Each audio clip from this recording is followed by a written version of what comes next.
నమస్తే, welcome to four sides TV. BRS party అధికారంలో ఉన్నప్పుడు ఒక వెలిగిన నేత ఇప్పుడు సైలెంట్ అయ్యారు. అసెంబ్లీ ఎన్నికల్లో ఓటమి చెందిన అనంతరం కనిపించకుండా పోయారు. మంత్రిగా ఉన్నప్పుడు వారానికి 6 రోజులు ఖమ్మంలో ఉన్న ఆ లీడర్ ఇప్పుడు ఆ ప్రాంతంలో తిరగటం లేదని టాక్ నడుస్తోంది. కనీసం పార్టీ కార్యకర్తలను కూడా కలవటం లేదట. మరి ఎందుకు సైలెంట్ అయ్యారు?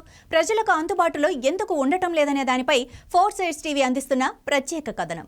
పువ్వాడ అజయ్ కుమార్ రాజకీయాల్లోకి వచ్చిన కొద్ది రోజుల్లోనే తనకంటూ ఒక మార్క్ సాధించారు. 2018 ఎన్నికల్లో ఖమ్మం జిల్లా మొత్తంలో ఆయన ఒక్కరే గెలిచారు. అనంతరం కేటీఆర్తో ఉన్న సన్నిహిత సంబంధాల నేపథ్యంలో కేసీఆర్ కేబినెట్లో మంత్రి అయ్యారు. మంత్రిగా జిల్లా అభివృద్ధి కోసం ఆయన కృషి చేశారన్న పేరుంది.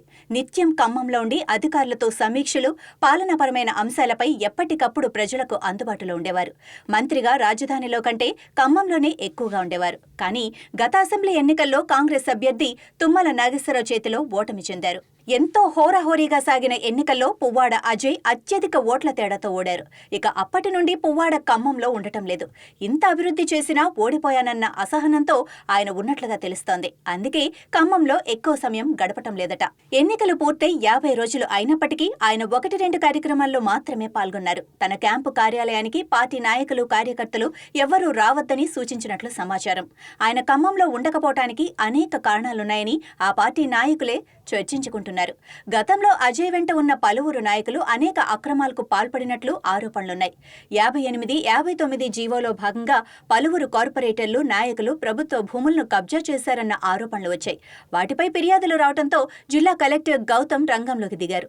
భూ ఆక్రమణలకు పాల్పడ్డ వారిని గుర్తించి ఆ భూములను అధికారులు స్వాధీనం చేసుకుంటున్నారు. పువ్వాడ మంత్రిగా ఉన్న సమయంలో ప్రధానంగా ఆయన వెంట ఉన్నవారే పెద్ద ఎత్తున భూ కబ్జాలు, బెదిరింపులకు పాల్పడి ల్యాండ్ సెటిల్మెంట్ చేశారన్న విమర్శలు వస్తున్నాయి. వీరందరిపై చట్ట ప్రకారం చర్యలు తీసుకునే అవకాశాలున్నట్లు తెలుస్తోంది. పువ్వాడ పేరుతో మట్టి దందాలు, అక్రమ వ్యాపారాలు చేసిన వారిపై ప్రస్తుత మంత్రి తుమ్మల నాగేశ్వరరావు సీరియస్ గా ఉన్నారు. వీరందరిపై చట్ట ప్రకారం చర్యలు తీసుకునే అవకాశాలున్నట్లు తెలుస్తోంది. అందుకే జరుగుతున్న పరిణామాలు గమనిస్తున్న పువ్వాడ సైలెంట్ గా ఉన్నారు. మరికొద్ది రోజులు ఆయన ప్రజలకు అందుబాటులో ఉండే అవకాశం లేనట్లు తెలుస్తోంది. కనీసం పార్టీ కార్యకర్తలకు ఉత్సాహం నింపే విధంగానైనా పార్టీ కార్యక్రమాలలో పాల్గొనాలని వారు కోరుతున్నారు. ఎన్నికల సమయంలోనే కాకుండా మిగతా సమయంలో కూడా ప్రజలకు అందుబాటులో ఉండాలని పార్టీ శ్రేణులు అంటున్నారు. గెలుపోటములను స్వీకరించి నిరంతరం ప్రజల్లో ఉన్నవారే తిరుగులేని నాయకులుగా ఎదుగుతారని ఖమ్మం ప్రజలు చర్చించుకుంటున్నారు. రానున్న పార్లమెంట్ ఎన్నికల సందర్భంగా బీఆర్ఎస్లో బలమైన నేతలంతా సైలెంట్గా ఉంటే మరోమారు నష్టం జరిగే అవకాశం ఉంది.